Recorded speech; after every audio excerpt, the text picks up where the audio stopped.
Here. So my name is Uschi, and I'm from University of Brighton, where I'm a researcher in photography. So I'm a photographic historian when it comes to my research, but I'm teaching photography as well. And for my PhD, I used photography with autistic people. So I do everything related to photography.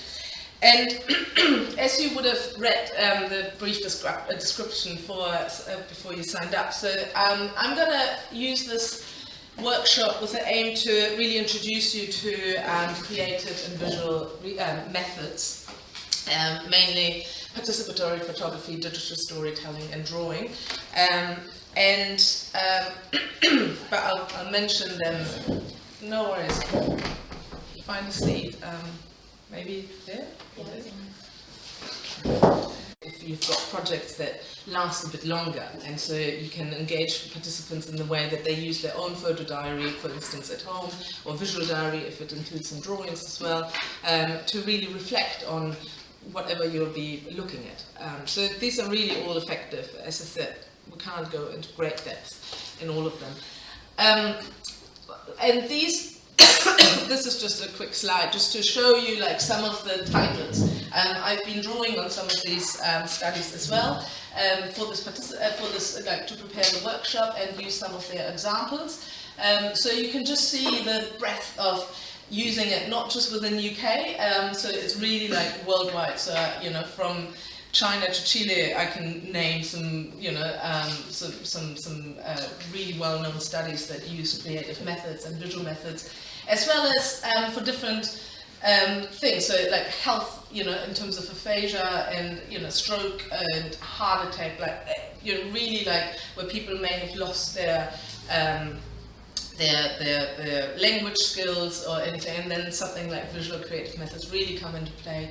And also in terms of, this one here, I'll be drawing some examples from this in terms of just imagining space within an urban environment and how you can engage your participants then as well. So this is just like, and then lots has been done recently with migrants as well, especially if they don't speak English. So then again, the methods really serve a good purpose of engaging migrants from different places. But I'll say more about all these things because there are important implications when you work with participants.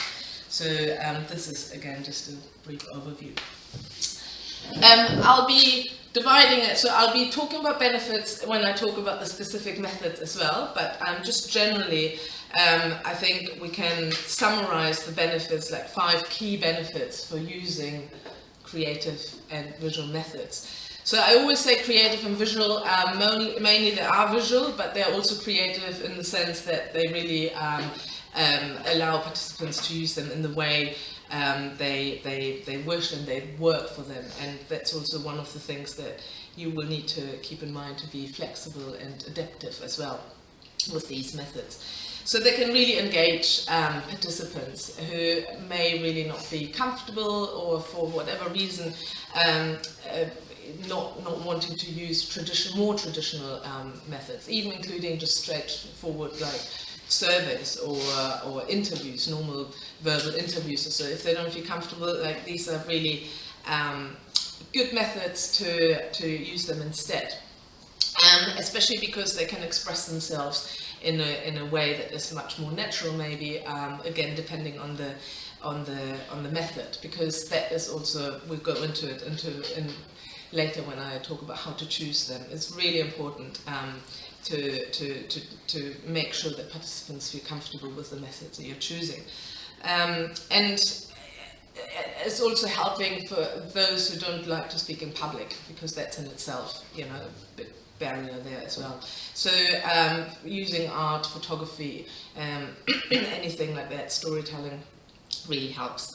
And so depending on how long the project is that you'll be working on, that when you want to employ these methods, it does help to build trust and rapport as well. So really, if it's at least over a week or something, or over a few weeks with like, seeing the participants once a week, so there is like some sort of continuity, then it obviously helps even more so to build that trust with them. Between you, I mean, I'm saying researcher, not necessarily just in the academic sense, but just like in terms of you want to find out something from them. So that's also research in terms of working with your participant to find out about their perspectives on a particular issue. And so this is really also because it's so collaborative. So it's actually, as much as you can give individual participants cameras or ask them to create like a drawing or so, the way they are interpreted, the way that they are discussed is still collaborative, because afterwards you do come together. It's not just a, you know, what's the word, consolatory thing that you put someone in a corner and here you go, you do that. So it's very much collaborative. And when it comes to digital storytelling, it's even more so as well. And that's the beauty of it, because it's really that you can help them develop skills as well. And then that over time also really, you know, in theory, helps them to open up much more as well about what they want to express and how they want to express it as well. So that's why there is a real strength in using a longer project, even if it's just like you do something once a fortnight or something with participants, but based on the same project, so you can see that development with them. And then, so also because you're asking them to express themselves, you're asking participants to use the methods to really, well, not just express themselves, but also to share their lived experience on a particular method. It's really generating richer data. So you can do all the you can read all the studies in the world on a particular topic that you're interested in, engage participants, but then it's like really helping you to get their perspectives in a much more local environment, because even the studies I showed earlier, you know, they've been very successful in using methods. I'm so sorry. No. Like, am I still okay to join now? Yes, of course. Yeah, is there any spare seats? Go on that one. Yeah. I can sort of. Oh, you go. Okay.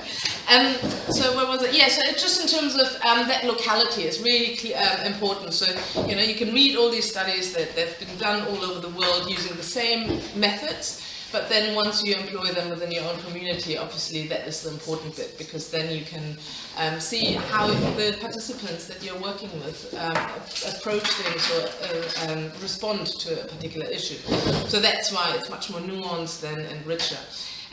Obviously also that is in line with promoting or creating this, co-creating knowledge, because through their lived experience you learn how they feel about something. So that's also a huge benefit.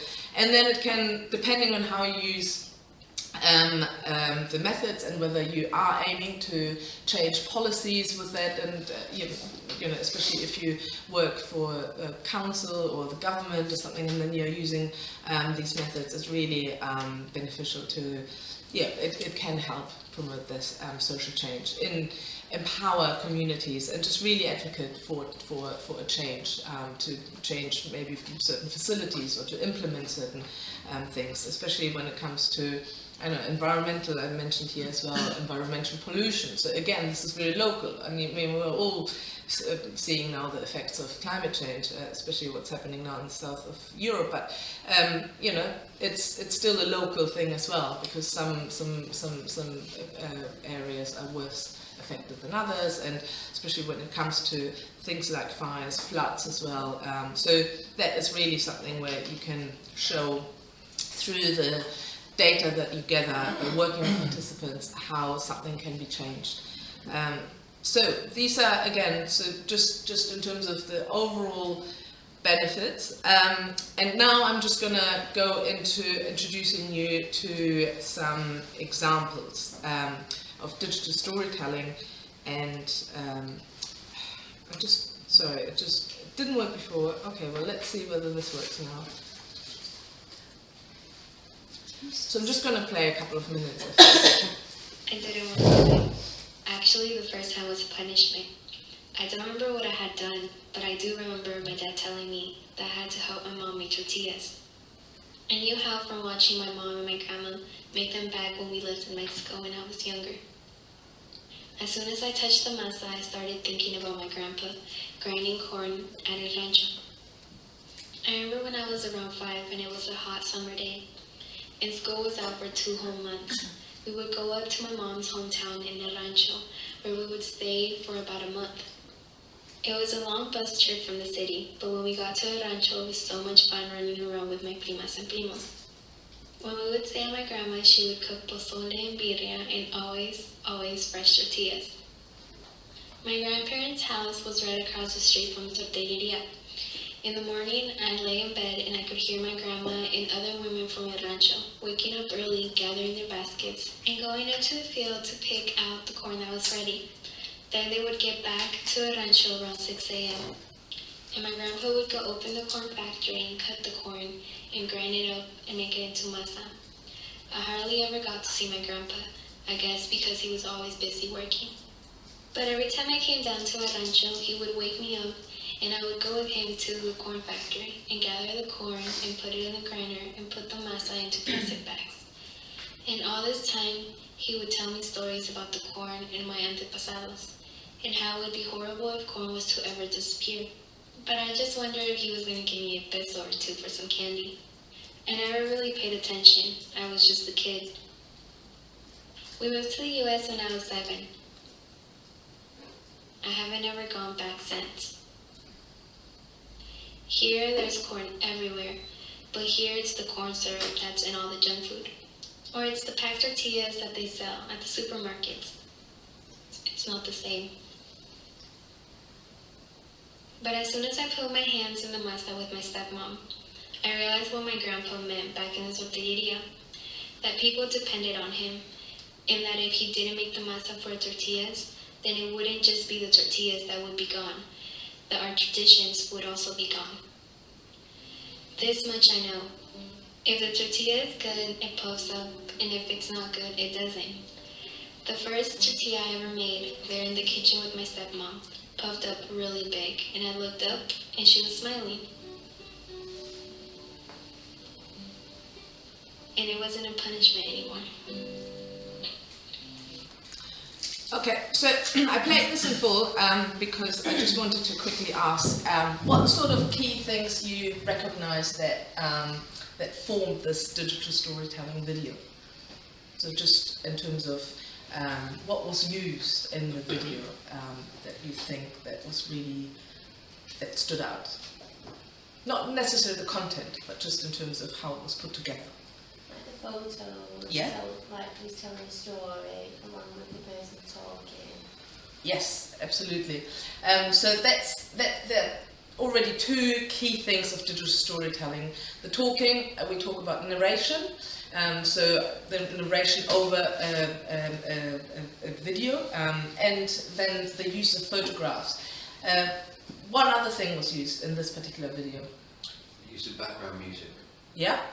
And the images were signifiers of the emotional content within the discourse. Absolutely, and it made it very personal as well in that sense as well, because it was also the person telling the story who experienced that and who comes with all this family history, so it was really like thoughtfully put together. So digital storytelling is definitely not something that you really achieve well within a day if you don't know too much about it, because it does take time, and the narration is usually also written as part of a script. So I've got a slide with bullet points that what are important. But then actually, so that was the music, and then there was one other element. It was the video itself with her making Tactile experience of her doing it. Yes. So exactly. So this is actually quite comprehensive as digital storytelling video put together, because it includes so much. I just want to show you a couple of other examples that also work well, but they just are put together with different elements in that sense. Or this, yeah, you'll see. Now I'm not sure whether this one works. It should. It didn't work before. Now it will work. Sorrows and pain in my heart, but I will make it through no matter what. When I grow up, I want to be a gynecologist. My friend Sanalcio wants to be a social worker. My friend Anita wants to be a lawyer. And my friend Bongega wants to be a doctor. Every day, we try not to lose hope. Every day, we dream of a community where women are safe and free. But instead, women and girls where we live do not have much to say in anything. Sometimes it feels like we just don't matter.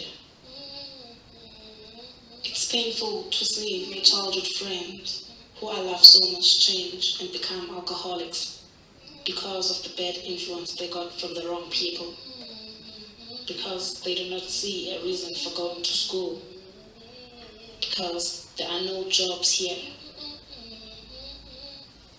It hurts to see people close to me whose parents tried their best to raise well, losing their self-respect, losing their ability to make good choices in life. It is painful to know that we as teenage girls can't go to the playgrounds because we are afraid we will be hurt along the way. Instead, we just stay indoors and make ourselves couch potatoes.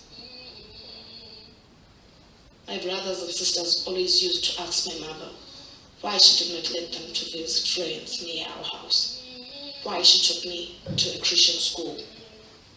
Now that I'm older, I understand why. I hate what's happening in the lovely place I call home. I dream of making a change. I want it to become a place where everyone can go to sleep at night without having to worry if there will be the next one to be killed.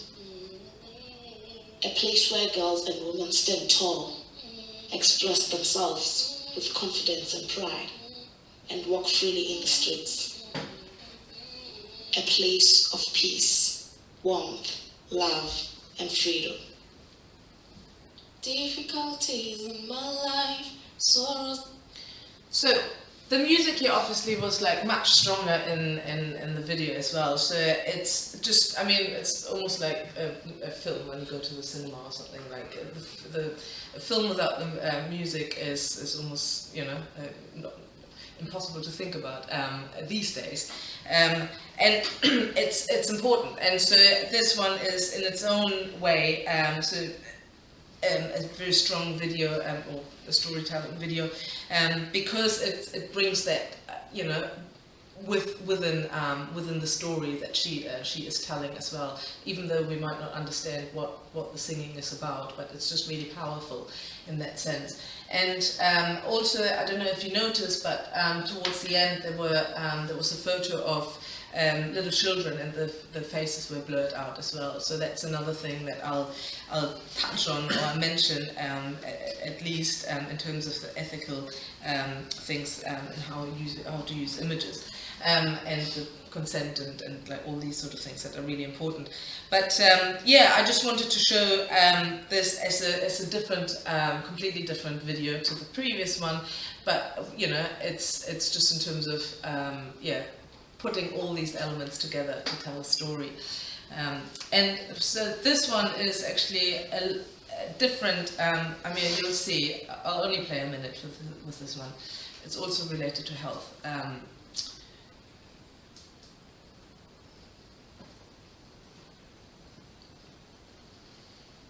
This is my favorite picture of Linda Lancey. She looks so happy here. I don't really remember her as a happy person. I think that's why the times that we laughed so hard stand out in my mind. Like the first time we met playing Boulder Dash with my friend Martha.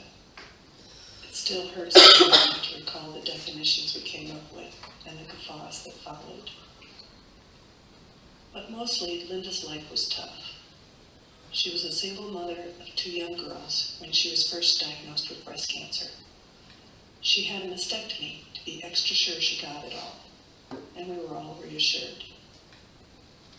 She called me 2 years later when I was diagnosed with breast cancer.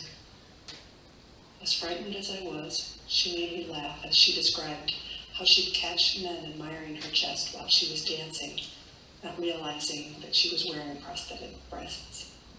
Her stories comforted me as I made the difficult decision to choose a mastectomy over a lumpectomy. I'm going to pause here. So, because just to show again another video in terms of still telling a personal story, but basically you'll see, I mean, as I said, that's why I put the links on the slides as well, so you can watch the full videos. This is just using this one photograph to tell this one story of that friendship and the health, like the cancer story and her relationship, or their relationship with each other, but just using one photo. So you can use anything basically from just one photo to tell a digital story to several photos, including little videos within the video and music as much as you want as a background, as well as that narration. That is one of the key ones, definitely. So, as I said, these were just some examples. But so. Again, I won't be going through a step-by-step in terms of like creating a workshop as such, but I'm talking about the main things that you need to think about when using digital storytelling. And it is a very creative process, and people with really little to no experience can be engaged because it's part of the learning as well. And in fact, it's then also something that you can use, or they can use on their CV for you know, like developing the skills, especially when it comes to working with software and all that, when it comes to the editing. So that's really good. And also using digital media, like different platforms, and digital media in terms of also iPads and like all these sort of hardware that that you will need, and software that you will need to create these. And usually they are really only 2 to 4 minutes long, and that equates to between 200 and 500 words for that script that you should write, so you avoid the ums and ms and all that when you do the narration or the participants. And as I said, you can use, and we've seen in the examples, you can use still images, as many as you wish, as well as short clips within that music and voiceover, and they because they're so short, they should be able to be uploaded on the internet, like on a platform that you share with your organization or something. I found these ones also on the internet, so it's not the most important thing because you will need permission for things like that to be uploaded, but it's helpful to know that there are out there, you know, videos, digital stories out there talking about similar issues that you might be talking about, and see how other people respond to them. And really, it's a digital storyteller is really someone who, I mean, you can engage anyone who really wants to share their story, and then it's becoming a lot more easier if they don't know the technical skills or something to really learn them, because they've got that starting element of really wanting to tell a story. And again, like things like lived experience and any emotions or feelings can be really translated well visually. And when it comes to those photos, I mean, we saw a lot of the photos in the examples were probably old photos, like from family albums, and so there is, you know, it can be new ones or old ones. It doesn't matter in that sense, as long as there's access to it, and people are happy to share those in the video. And sorry. So it's really like the key users of digital storytelling is to express this creativity as part of a or in the form of a video, and to explore any of the issues that you're interested in, whether it's health or it can be anything else as well. It can be just a cultural phenomenon as well, or any history. It can be used also for oral history in terms of including some clips where you interviewed someone about something that happened in the past. I'm actually using oral history interviews a lot for my project, for my research, but I haven't created a video yet, but that is the sort of thing that you could do, bring in some clips. And then, as I said, it's really helping developing literacy and listening and storytelling skills, because it's really one thing to have a story, but like you'll really soon find out that you create a lot more footage than you can fit into a 2 to 4 minute, you know, and then anything longer is just becoming too long. also, if you are keen to upload those videos as well, then they become too big as a file. So then you have to really edit and filter, and so these sort of things really matter in terms of developing these skills as well.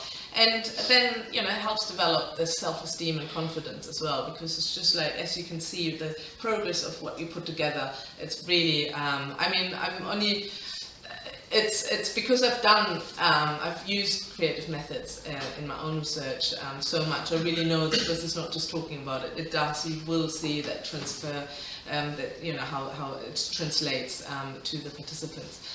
And as I said before as well, it's really a collaborative approach, especially when it comes to digital storytelling. You need to have people there that can help with the software, to introduce people to using. I mean, there is a lot of free software, for instance, available. Even every computer, I think, whether it's a Mac, I think then it's iMovie, and Windows has their own free software, I think, for just like making movies. Do you mind if I ask a question? No, I don't mind. You know, sort of like digital storytelling and like the concept of like social journalism. Are they is there crossover, or is I'm kind of thinking about both? And is social journalism a little bit more like rustic, isn't it? Sort of maybe digital storytelling is a bit more polished, maybe, if you'd say.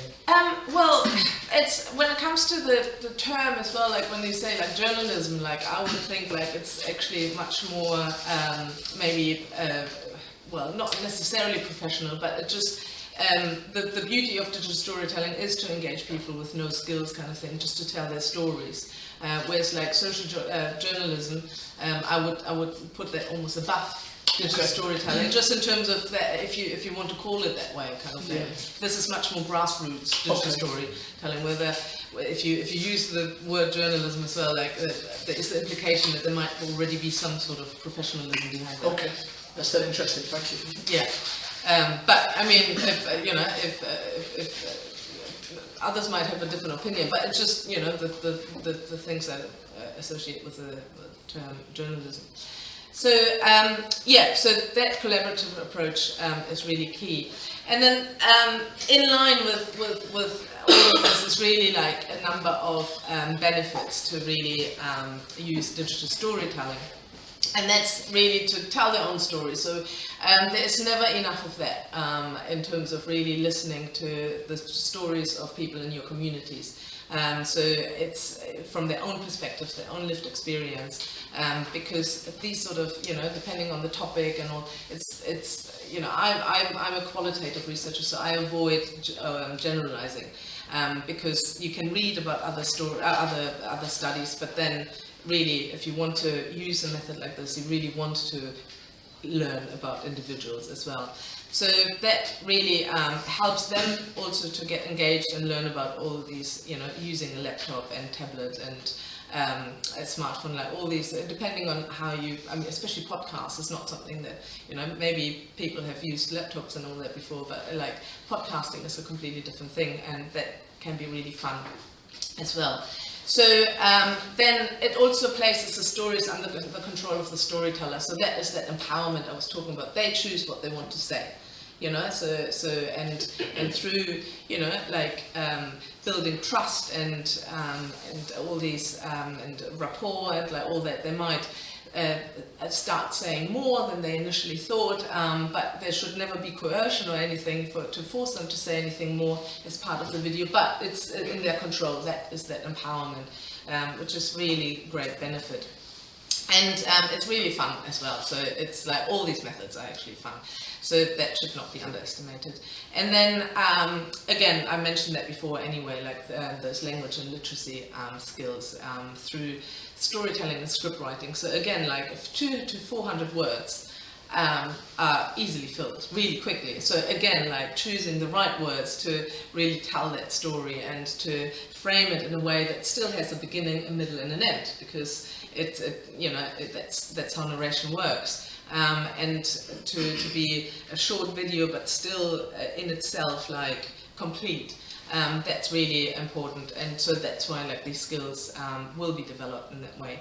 And then also what I mentioned earlier, depending on how long you work with participants on digital storytelling, and they really develop like some of these skills that can help to, you know, some employment as well, in terms of they might want to get into like areas that they're working with within this video production, and if they if they bring already some skills with them, then they can be developed, kind of thing. So it just, you know, not to underestimate the little things and the elements that are crucial for creating this whole digital storytelling video, and the elements that each participant might take out of it to develop further beyond the project.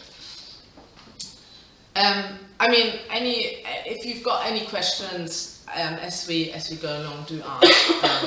I'm just going to go briefly now into drawing as well, which is very, very different. Partly because we are not. It's much more overwhelming to fill a piece of white paper in front of you than give someone a camera and just ask them to take a photograph or something. So drawing is used a lot, but as that is one of the methods, I would say, is really, it needs to sit well with the participants. They really need to be confident to be using that. Because one of the key things is also to emphasize, if you use drawing, that it's not about aesthetics, that it's about the content. So that already brings down that barrier that they might feel embarrassed of. You know, I mean, I myself, I don't go beyond the stickman, you know, and so it's just like, well, but then I can, you know, draw a few stickmen kind of thing together and then create a story in the sense of drawing, but like that needs to be communicated. It's not about that, I can't make a nose and a face or whatever. So it's that sort of thing that is, it's a lot more to ask actually. However, once you do have participants on board who want to use drawing as a method, it can be really rewarding as well, because it's in a way, on a different level, a very personal experience as well, and how, you know, what you put on paper, and it really relates to that time and place as well. So it's again important to also use like a space afterwards to talk about the drawings as well. So here I've got just a couple of examples from those studies that I mentioned earlier. So this one here, I don't know if you can see it, but it just says here, so it comes from a study that I've cited here, but drawing by a female rural teacher indicating how the HIV/AIDS pandemic has incapacitated her as a teacher. So this is what she came up with. I'm not going to pause too long with the drawings, just examples that from those studies that were done. And this one in the next slide comes from the same study, where they looked at space, urban space, and how that can be used by the local community. So this is much more focused on cycling and the, I mean, it says here as well, like the sensorial qualities and joy of cycling.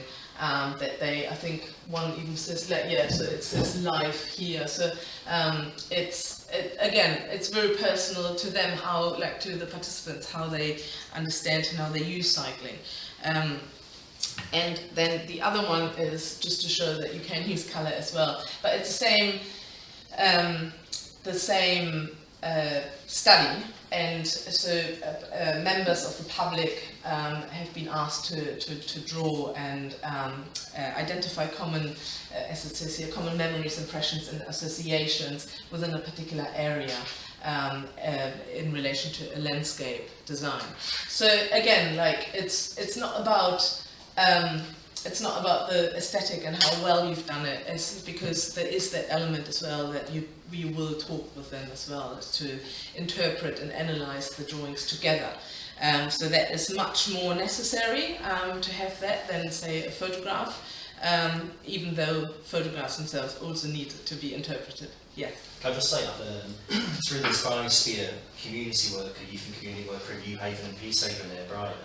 Oh, we used to go to, we used to do like map drawings using chalk, and then we communicate the needs of young people to the parish councils to get money for lights and stuff. So it does actually give people a voice, place, and influence to create societal change in their local communities. Yeah. It's really good. When was it? New Haven, Peacehaven. I used to. No, when? Oh God, this was about 10 years ago. Oh, I live in Peacehaven. Yeah, it's actually a project called One was called Park Life, one was called Street Life. Oh, right, interesting. It was really cool. Really. Oh, well, I'm cycling in that area, so I can now test it all out.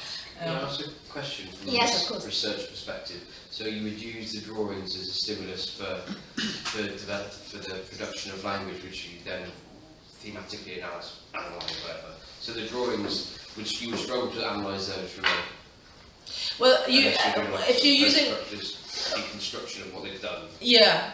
I mean, you will use the method for them to create the drawings, and then you analyze and interpret them and together afterwards. So I'll explain a few steps of what you need to consider when you use drawing. But definitely, I mean, these. In that study, if you were to read that study, that was exactly also so. They've given the participants the opportunity to do all these drawings and all that, and then they got together in workshops, focus groups, and the like, where these drawings were discussed with the drawers, the creators in the room as well. So that's really important, because something like this, you know, you might not understand what it is if you just see it without that context and explaining from the person, and without really listening to what they actually try to do. And then once you know, it probably also makes much more sense. Oh yeah, this is like the river, whatever, that sort of thing.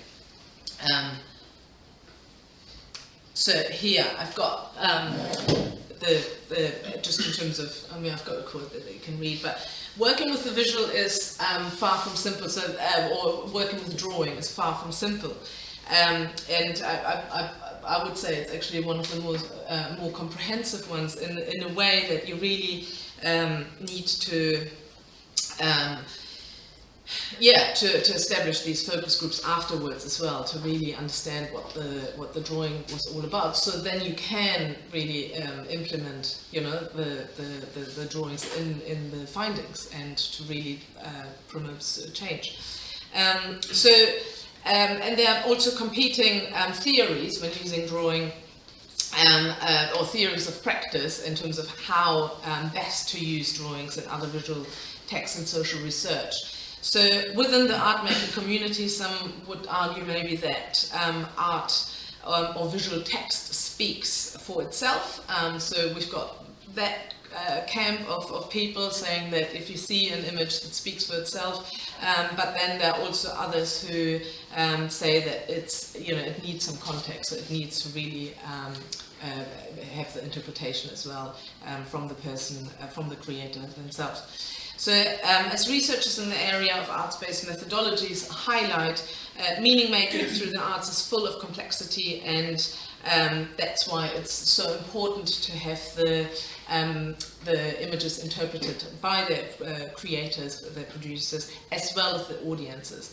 So I'll go into audiences later as well, in terms of that is also an important element you need to think about when you choose what method you're using, like who is your audience.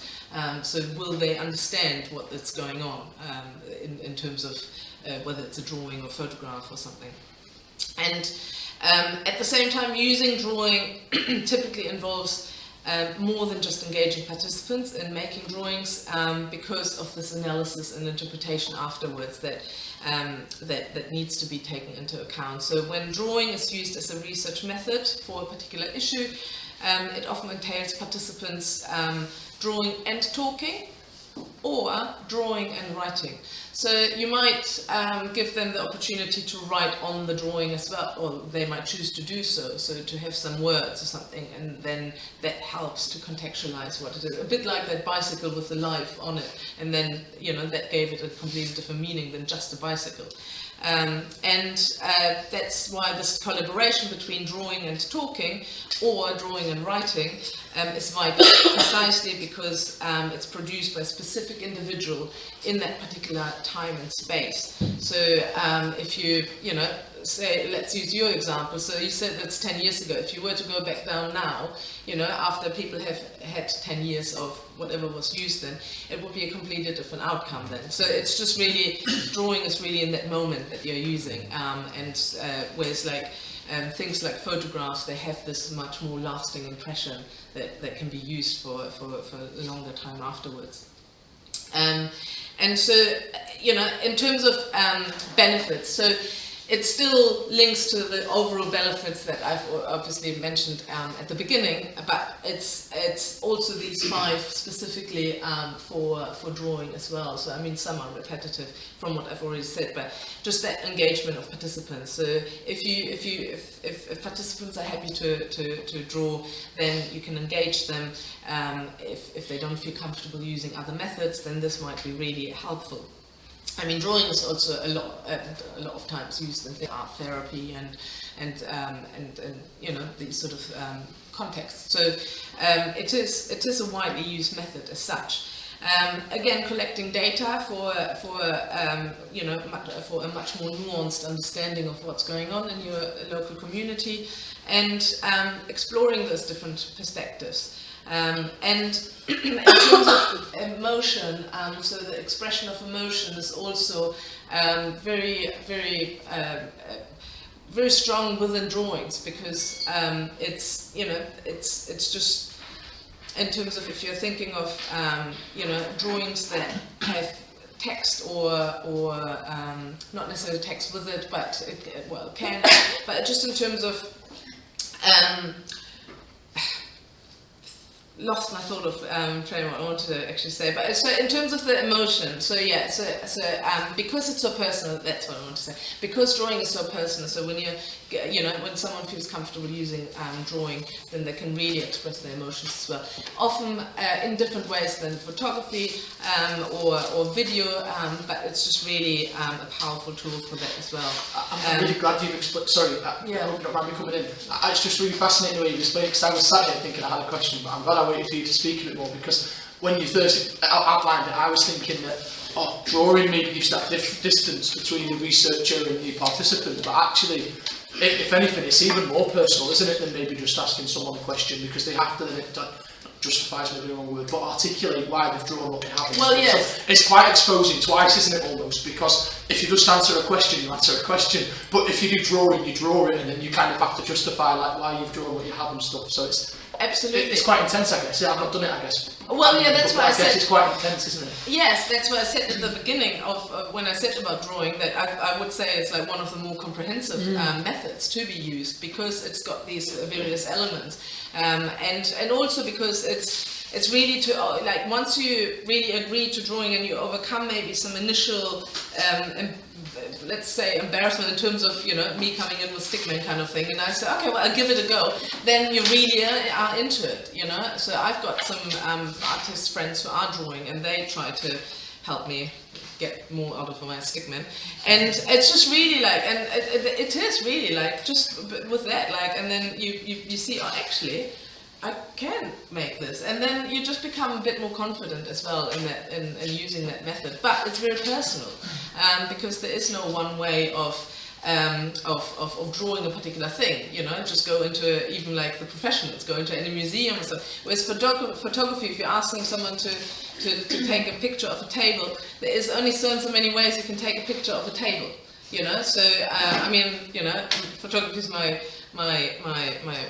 main thing, so it's not that I'm dissing photography, but it's just in terms of it's so much more that you can do with drawing in an abstract way, or in a literal way, or whatever, and then talking with your participants about it. So that's that powerful kind of combination. But don't all those 3 things you mentioned, photography, speaking and drawing, all have parallels in that your ability to compose a photograph which would somehow convey meaning or emotion is possible in a way that certain language or levels of ability to speak control the way in which you can explain yourself and your emotions, and the same way that even though your stickmen might be rudimentary in their form, would still have a certain level of emotional content based on your level of ability to draw it. So all 3 of those forms contain the same parameters and limitations, but allow equal levels of emotional expression. Yes, no, absolutely, and so it's that's why I also like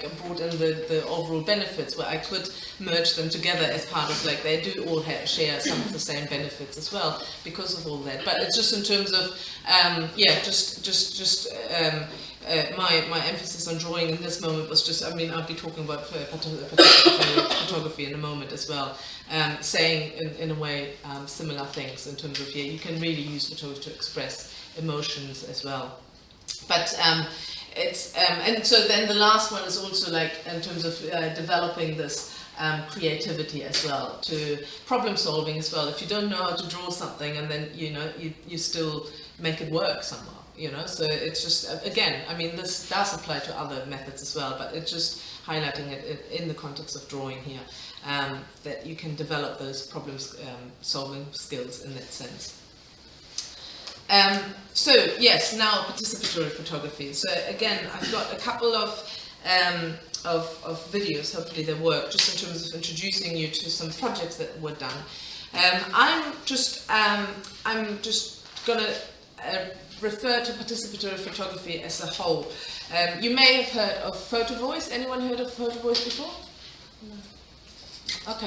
Okay, interesting. And then there is, I'll explain in a minute. And then there's also photo elicitation. Anyone heard of photo elicitation? Okay. Participatory photography, I understand it much more as the umbrella term. So under that there's PhotoVoice, photo elicitation, and participatory action research. So that's when, even within academia, the terminology just becomes a bit silly in a way. There are actually articles who point that out, that it's just like someone wants to reinvent something and just gives it a new name. But PhotoVoice I avoid using PhotoVoice as an overall term unless I'm referring to a PhotoVoice project. And that is because you can go to the PhotoVoice website, I think it's photovoice.org or something, and you can become, for a lot of money, I think a few £100s, you can train to use that as a method, but it's in a particular way because it's a trademark. PhotoVoice is a trademark. That was done, I think, maybe in sometime in the late 90s or early 2000s, but it comes from different, methods. So visual methods and photography have been used from this late 70s onwards and 80s. So PhotoVoice was then branded as that. So it's a particular logo and all that. So I avoid using that because, not all studies are PhotoVoice studies as such. But the idea is to engage people with photography and give them cameras, and yes. Just in terms of, I'm thinking about inclusivity here, because there's a financial implication to PhotoVoice, like it's called. And I think sort of places like WordPress is really good because it's free, and most people have got a phone nowadays, so you could use that as a sort of cost-effective way to communicate different voices and using multimedia. Yes, no, absolutely. So again, that's why I avoid using PhotoVoice as a standalone term, because if they have a particular way of doing things, but then there are all these adaptations and this is where I'm going into these sort of things when I will say how to choose your method, and resource is definitely, a big one on that list. So I'm just going to play a couple of videos in terms of just so you understand, like you can see what participatory photography is about, or what it includes.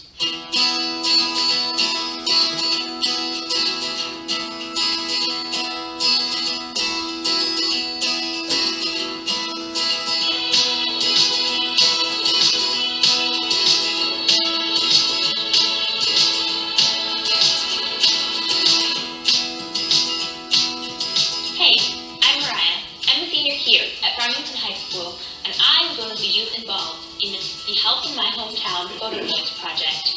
Young people from 13 counties across Minnesota were involved in answering this question: what is health, and how does it impact me? They were armed with cameras and given the charge to go out in their communities and document what is helping them grow up healthy and what is holding them back. Can they walk or bike to school? Do they have access to healthy food? Are there places where they can have fun and be active? They answered these and many other questions. This is what they came up with. My name is Patia. I'm 18 years old and I'm from the East Side St. Paul. At the Community Science Center, we are a non-profit organization at the East Side. We have 7 organic gardens all around East Side. We give produce to our community-supported agriculture members. My name is Mai Xing Wu. I am 16 years old.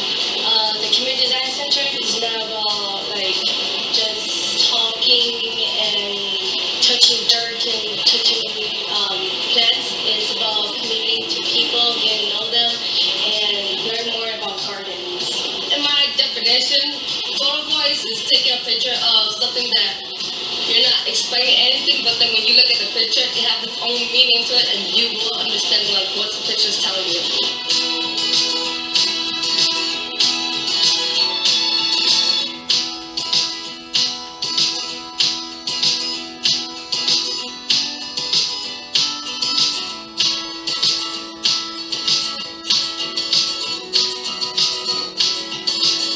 I'm just going to pause here. I mean, it is 10 minutes long, and I didn't, I didn't want to show the whole video anyway.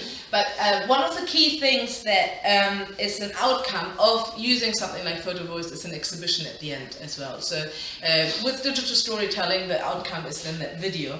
With drawing, it's I wouldn't even know, kind of thing. It can be an exhibition, but it's not as straightforward. It can just be used for a particular project. It can be used in a report and like all these sort of things, but it's not so commonly referred to like, oh, it's definitely an exhibition, whereas like participatory photography usually ends up with an exhibition at the end as well, where the participants can show their photographs as well, because they are linked to a particular topic. So I'm aware of time, so because I do want you to do the activities and have a quick break as well. So just briefly, participatory photography. So it's really grounded in that belief that individuals taking part around a topic are experts of their own experience. So, and their own knowledge, kind of thing. And so they are really, in that sense, not just the experts, but really best positioned to contribute to the project. So like we saw in the example, it's about like health in a particular community and how they understand it, and it can be anything from allotments to, you know, whatever else you can think of, but it's just in terms of the overall arching theme would have been health. And the methodology of participatory photography is really based on also on the idea of expressing or amplifying a voice of those who are usually underrepresented in research or in society. Some refer to it as giving a voice. I'm not so keen on the terminology of giving voice. I think everyone has a voice, but it's just about amplifying that and really listening to them.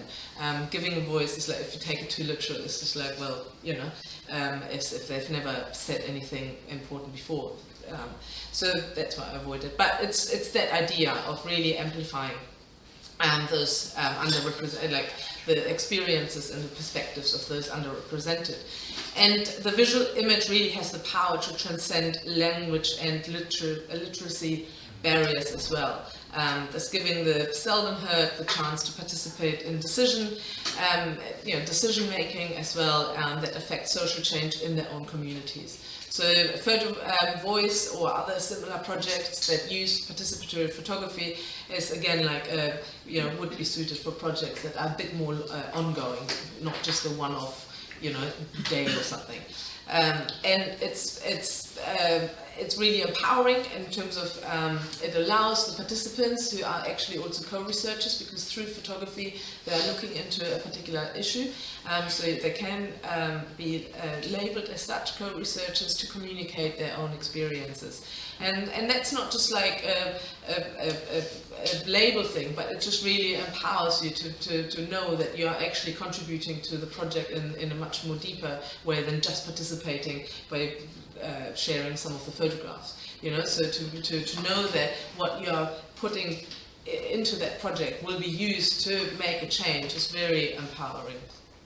And also, it's traditionally, when Photo Voice was created, and also, it was established in the early 90s by two researchers, and it wasn't called Photo Voice then, but it's been used mainly in person, so especially with disposable cameras for a long time. Now it's obviously digital cameras or smartphones as well, for those who have it. The problem with using participants' own cameras is obviously you've got to make sure that images are then downloaded and all that, whereas like in the past it was disposable cameras, and then they gave them back to you, and you were in charge of developing them, and then you had all the photographs, and then they could decide which ones they wanted to share and so forth. So now it's also important to keep that in mind, that they're not walking off with the photos and then it's like you've got nothing. So just like some examples, and these are also again for other projects as well, but these are examples of projects that have definitely been used with photography mainly. So vulnerable children, young people, participants with different health conditions, residents of certain facilities or places, former child soldiers, specifically in Sierra Leone, homeless people and migrants. Again, yeah, it can be used with others. And just so, I mean, I briefly touched on photo voice in terms of like it's a project where you're engaging people with cameras. Photo elicitation is then the method where you sit down with them and you look at their photographs, and then you elicit, you bring out like what the photo is about and the context. So as much as a photograph can be very powerful without needing much explanation, especially when they're done, if you're thinking of like iconic photographs from history or something, of course that is possible, but photo voice projects can also generate images of something just in the space where they're working on. So it can just be like a chair, but it's actually like in the context of someone like a person with some sort of disability who might not have a chair, or where the chair has a particular meaning, so a chair might be the thing that they want to sit on but can't, or it might be the only thing that they can use, or so in the photo it might just look like a chair, but then it's about that elicitation, about the meaning behind that chair and what it means. So these are the sort of things that you do with people also in hospital. So when the hospital becomes the only place of taking photographs, so studies have done lots of participatory photography in hospital settings, so it's limited to what you can take photographs of. So it might be like all the tubes and all that, and then that expresses how they feel about why they're there and so forth. So again, that needs to then be discussed with them, and that is then called photo elicitation. I have not heard of drawing elicitation, but like it might be that sort of thing where you sit together.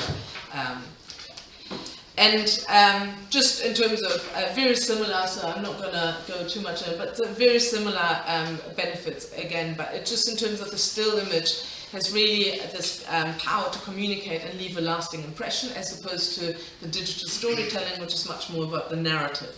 So to compare those, but similar with other methods, it's facilitating rapport building and animated discussion afterwards as well, and really it has the potential to bring about social change. And it's also one of the things that can be, photography is accessible to all ages and cultures and skill sets as well, because that's what I tried to say earlier, like it's not that no one can draw, but it's just like you need to overcome yourself a bit, in that, whereas photography is like, oh yeah, I can press a button and see how it goes, that sort of thing. I don't mean to belittle photography in that sense at all, but it's just the accessibility of it, highlight that. And then it's relatively low cost, so that is relative in terms of like it depends who you're working with as well. And this is like, so I've highlighted here again, I'm sharing the slides later so you can click on these, but one of the key things when working with photographs and digital storytelling is ethical considerations when taking photographs, so people are not identifiable if they don't want to be identified. So there is also, I put a link there to a photo ethics website, which is really good. Obviously things like GDPR laws and all this, if you're uploading any material on a website. And any images or music need to be copyright free as well. Again, I've shared the Creative Commons websites here and open source, where you can use anything without getting into trouble. And that is like becoming much more important these days. So I'm just like, shall we, yeah, I mean, I've got 2 more slides before the break, and that's just in terms of going briefly into choosing the right method, and then you have a break. So it's just basically these 5 things, 5 really key things, elements that you need to consider. So the purpose of your project is key. So what really do you want to achieve with your project to then think about the method that you're using, so you know that the method helps you achieve the project. So that works hand in hand together. Are you trying to engage participants in a community where people are not engaging much, or is it about the data itself? So you're much more interested in seeing what they have to say rather than the engagement, and this engagement is more secondary. I mean, it sounds, I don't mean it to sound that bad, but it's just in terms of what is the key element that you want to engage. It's really important when you write funding applications, so to highlight what it is really, why you're doing what you're doing. Or is it to raise awareness of a particular issue? And then the target audience, I mentioned that earlier as well. Who are you trying to reach with your project? Is that like about social change, or is that about, you know, the council, or is it going even beyond that? Is that, you know, are you trying to reach the government to change something? So good luck. And so then the resources available. So how much time, money and other resources do you have available?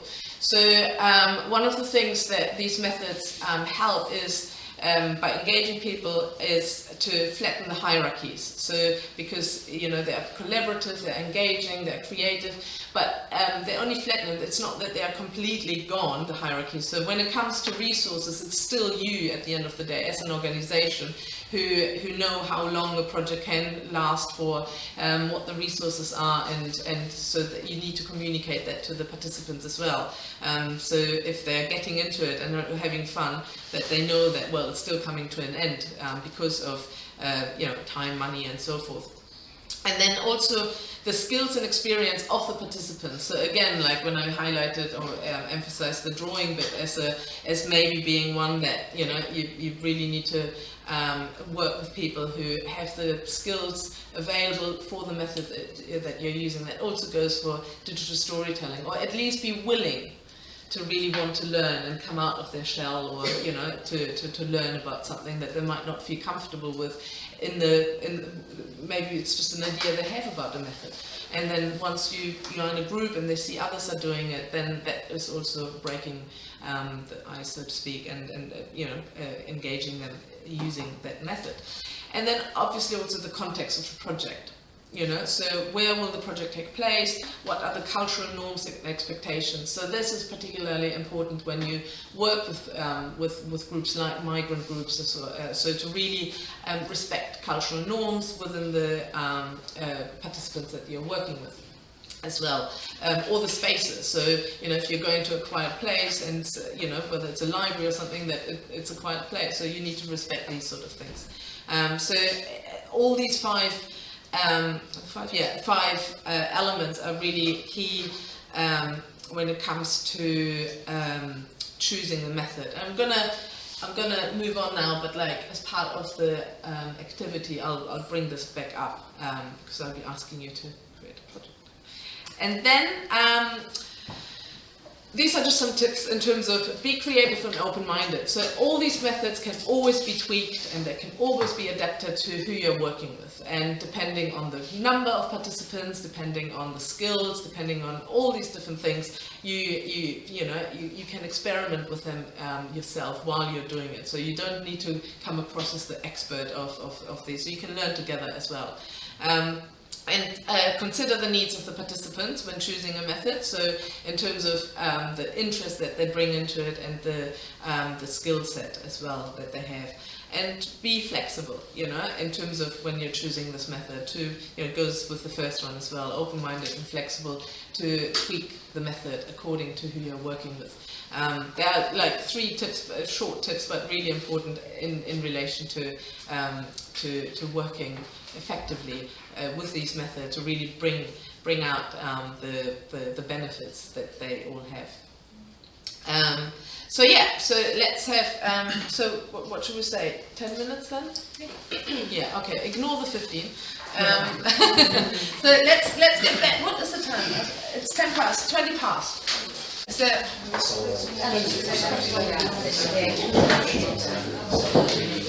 so the idea is yeah, well, thank you for sitting in groups already.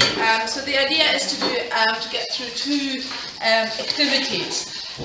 So where you discuss or are trying to implement projects and methods into projects. So the first one is this one.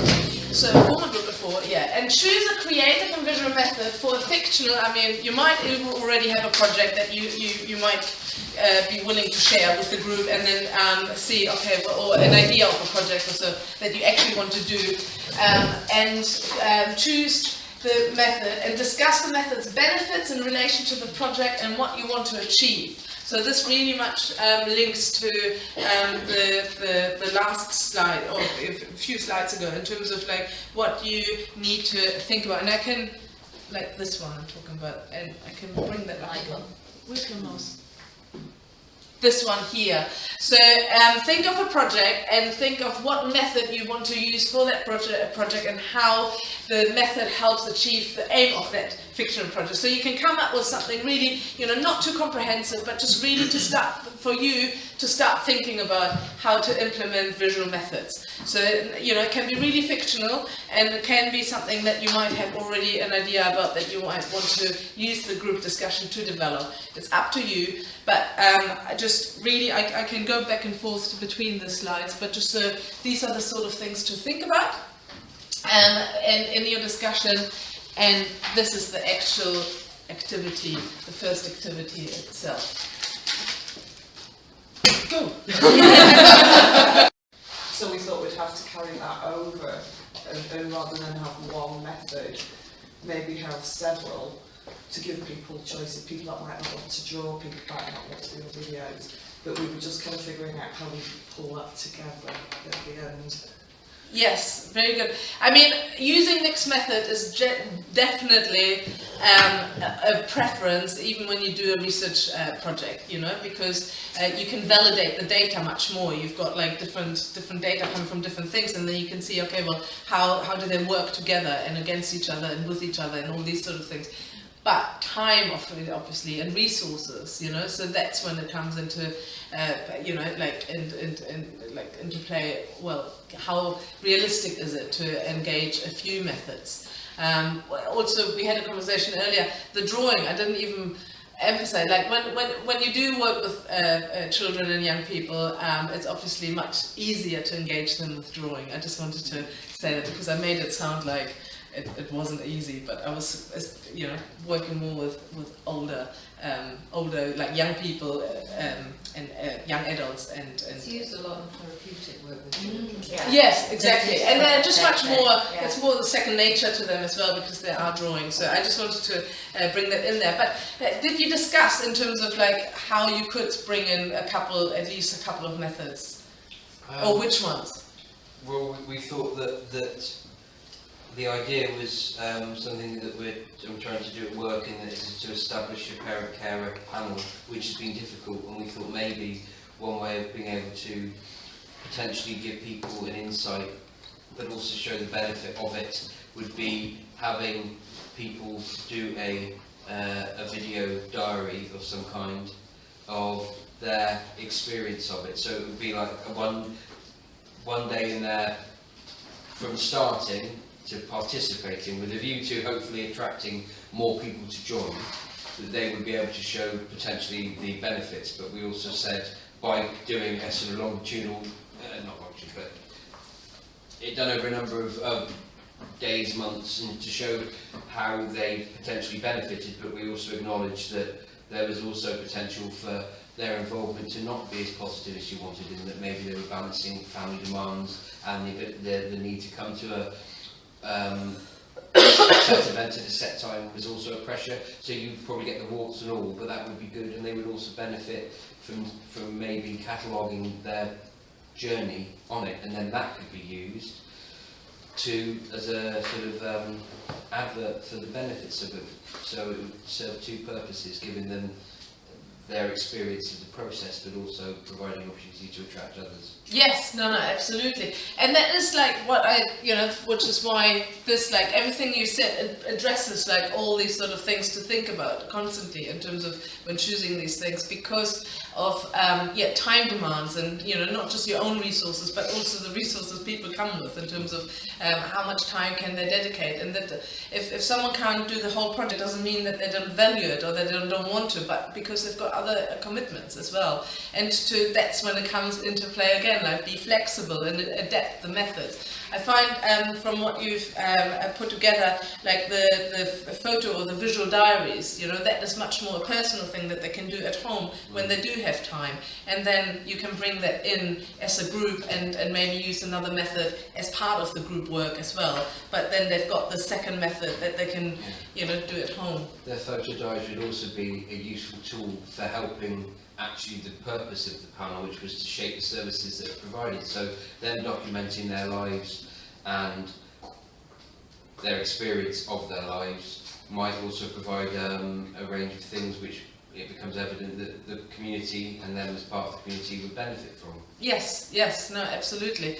And so what is the theme that you would look at? The benefits of participating in our parent carer panel for the people who do it. Yeah, okay. And they would be charting their lives and how that potentially impacted on it. Yes, yeah, great. One other group and then another activities. Okay. Hi, yeah. So we were all talking about all the benefits and looking that this is opening our mind up to new ideas and the way that we approach some of the projects. The project we decided to discuss was how to raise awareness to the children who are in Erichtar Earth on the litter, the detriment to the sea along the beaches, along the coastal areas where we live. So we're thinking back, it's actually, wasn't it, you mentioned children doing drawings in villages where it says please slow down. Those can become something that's widespread all across the country now. So you're going into an area near a school, these pictures on the lamppost saying please slow down, and drawn by children, is applying that a similar approach.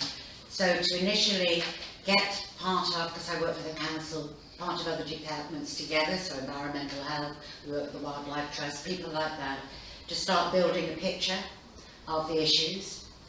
And then that would go out as a presentation to the schools, both primary and secondary. So that would be using the digital aspects of it to begin with. Then we put a competition together for the primary children to do pictures to show what they feel about what's being done to their planet and raise awareness of that and get them involved in it. And then for the young adults in the secondary schools to use podcasting and to get them involved in something that's a little bit more suitable for their age. Again, run this as a competition so that we would use some of the podcasts would be used by our communications team for promoting, and then for the pictures, again, we'd use this for actual images along the promenade, along the beach area, and then also to get the children out from the schools to actually go down to the beaches with the litter pickers. We've got thousands of them, and let them go and see what it's like, and maybe meet the 70 odd people we have who go down every Lincoln evening, depending on the tide, to go and clear up what's been left in the day so the plastic doesn't go out to sea, and to stress the importance. So there's going to be a little draw on a lot more. It's multifaceted. Yeah, very comprehensive. But it could be, it really is quite simple when you break it down. Putting together a presentation on the main causes, getting it back to the kids so they understand more. Yeah. Let them say how they feel about it and using their feelings to hopefully stop people from doing the litter dropping all over the coast. Excellent. And how long would that run? Then for quite some time. So almost kind of probably a term. Yeah, Just one term. Yeah. No, I like that. Engaging the children. And it's just like. And start with the people within the council that understand the environmental health. We've had some antisocial behaviour on the sand dunes where they've been lighting fireworks for fun. You know, addressing the concerns of that and to try and prevent that going on. Yeah. And getting, you know, these kids that sit around in the park with nothing to do. We're catering through the summer holiday with a lot of activities. But long term, see if we can hook some of them into being volunteers. Some of them, you know, to build a passion, again, for protecting the seas and getting rid of this litter. So that they're doing something useful. Yes, no, absolutely. Rather than hanging around the park or... And just talking about it. So that's why, like, you know, these methods really help you to engage in actually doing something about whatever issue you're looking at, rather than just talking about, like, we've seen a lot of talking and not getting things done. But something like this... It's quite empowering, isn't it, really? It's quite an empowering sort of project when you look at all the knock-on effects of what can happen by starting. Yes, no, absolutely. It's just I'm so aware of time. So I do have a second, so basically I'm looking here. So if you stay in the same group, I'd just like to discuss some of the. It can only be just maybe one challenge you face when working with your particular community, and how you can use visual methods to address those challenges. So it can, can follow on from this, so environment is the challenge, so how do you do that? So just rephrasing it slightly different to the previous one, but still looking at the starting point is much more, okay, what is the challenge rather than who am I working with, and then how is it all coming together in a project with the methods. Does that make sense? Yeah. So, what sort of challenge? So, I just want to hear from others who haven't spoken before. So, what about your team? We kind of talk more generically about Blackpool as an environment or as a community, or lack of a community, if you like. So we've said a long list of things that are wrong with Blackpool, as usual. Tell me, it's my first time in Blackpool, I know nothing. Yeah, but also kind of talking about what the barriers and the challenges are for people who live in the town. It's like the demographics of people. We export people with educational qualifications and we import this is not everybody obviously, but we import more people with health conditions than we export kind of things. So it's those sorts of things, and those figures change constantly, so I don't know if I'm up to date with those at all. But the levels of poverty, deprivation are a real challenge, especially with young people who would say you can get really disillusioned with education really quickly because they can't see aspirationally what is out there for them, and it fits in perfectly with what you were saying about the ASB and people just not having those kind of things.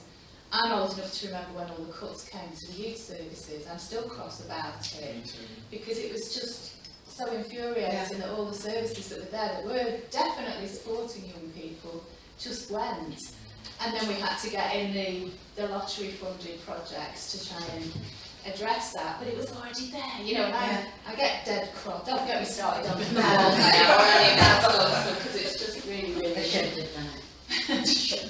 I mean, like what Ruth says, I think with all the preventative sort of work we used to do sort of like in the 90s and 90s, the crime rate has shot up with youth since all those cuts, so it's something to be said for this level of participation, what you're promoting, it works, so we need to bring it back. Well, we're more about social change. We were more on that kind of route with this, because when you can engage with communities, when you can engage with young people, just in small pockets, it can make such a difference. With something creative. I work at the theatre, so something performance creative. So performance, dance.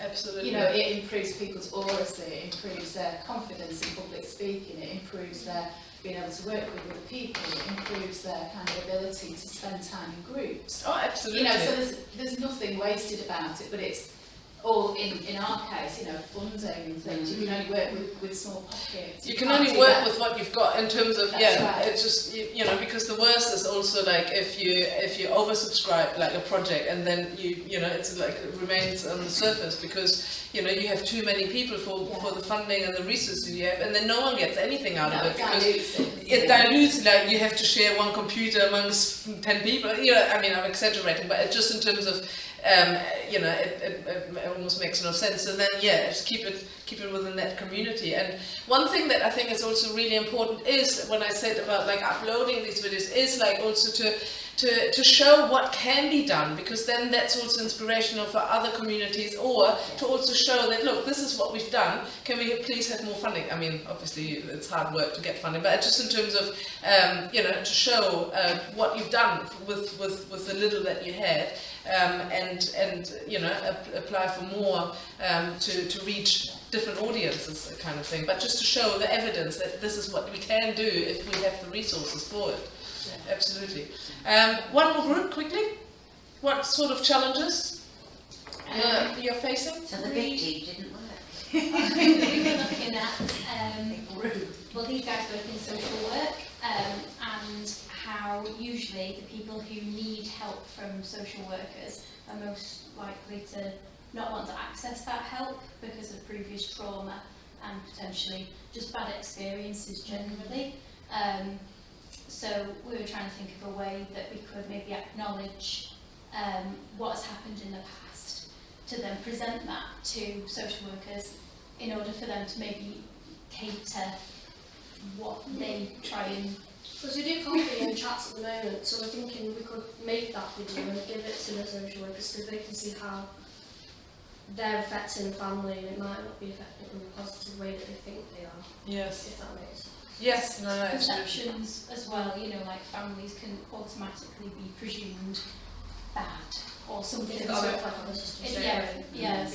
does that alter how they should be treated? Because it shouldn't. It should be that everybody's judged by, like the interactions, and so that's what we were looking. It's really difficult when you've got like these really vulnerable situations. Absolutely. And vulnerable participants, and really working with them to find out what works for them, and just to convey that what you're doing with them is in fact to help them. When you say like they're the ones least likely to even access the services that are there for them, but just really engaging them. Yeah. It's for the best that they do use the social workers, isn't it? Yeah. That's what you need to try and promote. Yes, yeah, absolutely. So try and regain that trust by, making people take a little bit of ownership over how they've been treated and what's happened in the past. Absolutely, and just like things like, I didn't bring it in here because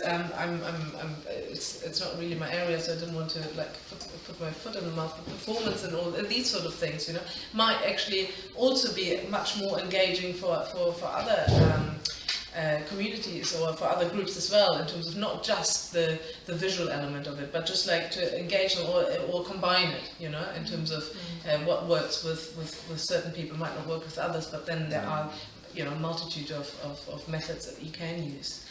Great, so I just wanted, this is just my last slide. So, creative and visual methods have really, we've been through it now, many benefits from engaging participants to really promoting social change. So it's really important that you choose the method, which is what I try to do through the activities, for you to think about, to choose it in relation to these elements of, like who the audience is, how many resources you have at your disposal, and what you want to achieve, so if the method doesn't really align with what you want to achieve, change the method, don't change your goal. So these are the sort of things that are really important. I say like C slate, that's the one with the yellow. But remember to be also open-minded, and you've demonstrated that very much by tweaking some of the methods or your thinking in terms of how you can engage participants. So keep that also on your in your mind as well, to do that, to really your community best. and so you know how to approach them, and also how you can, you know, engage them in this creative way, and therefore also remember their needs, what they need, and what is, you know, really helping them in their lives as well, and then be flexible as well. So, but that's all generally speaking here. I do have the last over questions, but I think we can do that over lunch. So thank you very much, and I hope you enjoyed it and you learned something out of it. And I think, yeah, that's waiting for us. Lunch.